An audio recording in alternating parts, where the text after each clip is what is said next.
CM Jagan పై రాయి దాడి కేసులో నిందితుడిని గుర్తించారు పోలీసులు. దాడి చేసింది సతీష్ కుమార్ ఎలియాస్ సత్తిగా గుర్తించారు. ఈ ఉదయం సతీష్ ను అదుపులోకి తీసుకున్నారు పోలీసులు. ఫుట్పాత్ కోసం వేసేటువంటి ఒక టైల్ రాయితో దాడి చేసినట్టుగా తెలుస్తోంది. ఆ రాయిని జేబులో వేసుకుని వచ్చి దాడి చేశాడని పోలీసులు నిర్ధారించారు. దాడి చేసిన సమయంలో సతీష్ తో పాటు ఉన్నటువంటి ఆకాష్, దుర్గారావు, చిన్న, సంతోష్ అనే వ్యక్తులను కూడా అదుపులోకి తీసుకుంది సేట్.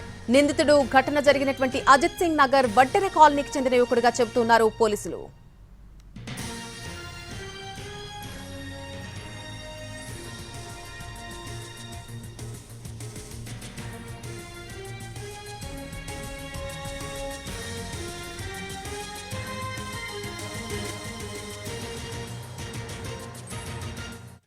ఎందుకు తీసుకెళ్తున్నారు సార్ అంటే సొల్యూషన్ తీసుకెళ్తున్నారు, సొల్యూషన్ తాగారు అందుకు తీసుకెళ్తున్నామమ్మా, ఏం లేదు ఎంక్వైరీ చేసి పంపించేస్తాం, మీ పిల్లలు మేమేం చెయ్యము అని అన్నారు సార్.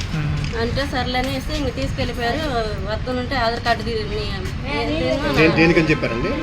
సొల్యూషన్ తాగుతున్నారు అందుకే తీసుకెళ్తున్నాము, సొల్యూషన్ తాగుతున్నారు అని తీసుకెళ్తున్నాము, మీకు పిల్లడికి ఏం కాదు, ఎంక్వైరీ లాగేసి పంపించేస్తాం, మీ పిల్లలు మేమేం చెయ్యము అనేసి వెళ్ళిపోయారు. తీసుకున్నాను వేముల సతీష్ తీసుకెళ్ళిపోయారు. వెనకాల ఆధార్ కార్డు తీసుకొని స్టేషన్కి రండి, మేము ఏం చెయ్యం మీ పిల్లలు అన్నారు. చల్లగా ఆధార్ కార్డు తీసుకొని నేను వెళ్ళాడు. 2 సార్లు వెళ్తే లేరు అక్కడ. ఎందుకు తీసుకెళ్తున్నారు సార్ అంటే సొల్యూషన్ తీసుకెళ్తున్నారు, సొల్యూషన్ తాగారు అందుకు తీసుకెళ్తున్నామమ్మా, ఏం లేదు ఎంక్వైరీ చేసి పంపించేస్తాం, మీ పిల్లలు మేమేం చెయ్యము అని అన్నారు సార్. అంటే సర్లేనేసి ఇంక తీసుకెళ్ళిపోయారు. వస్తుంటే ఆధార్ కార్డు